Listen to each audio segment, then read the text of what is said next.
John Gleeson was one of those rare characters who brought intrigue and mystery to the cricket field. The Australian spinner, with his peculiar grip, fascinating purist and puzzled batsman, reviving memories of the great Jack Iverson, from who he borrowed the bent finger art of deception, with just a bent middle finger and the thumb working in unison to propel the ball. Gleeson offered a style that was unlike anything the modern eye was accustomed to. And he's got it through this time. Half volley. So Greg makes his first boundary of the innings.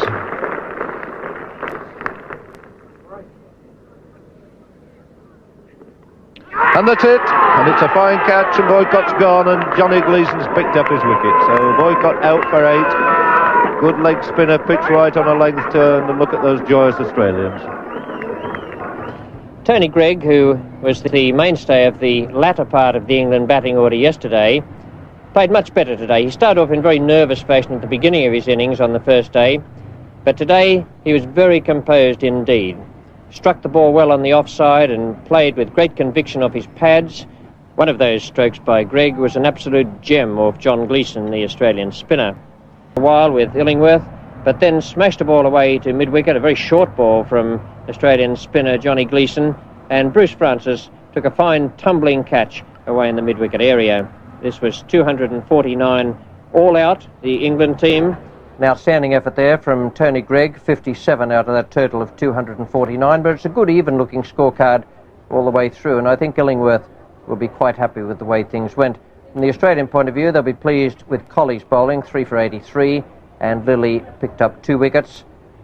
Here's the start of the Australian. For a time, his oddity was his strength. In the late 1960s, batsmen scratched their heads as John Gleeson deliveries gripped, skidded, and turned in a ways few could predict. The West Indies in particular bore the brunt of his craft during the 1968-69 series, where he claimed 5-wicket hauls in consecutive tests, a rare feat that etched his name into the folklore of Australian spinner. Yet, as the story of cricket so often goes, the mystery did not last forever. Once opponent began to decipher the trick, Gleeson's effectiveness waned. At the test level, he finished with 93 wickets from 29 matches between 1967 and 1972, averaging 36 runs apiece, with 3 fifers to his name. His strike rate, 1 wicket every 95 balls, perhaps reflects the diminishing returns once the secret was out.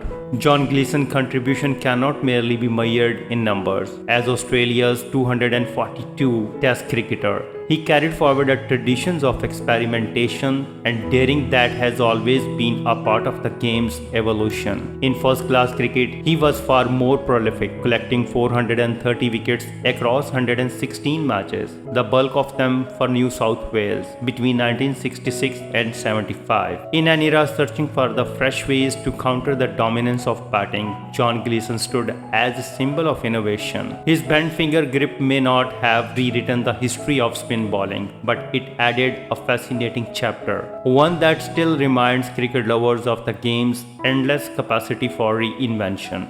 If you like this video, please comment, share and subscribe. Thank you very much.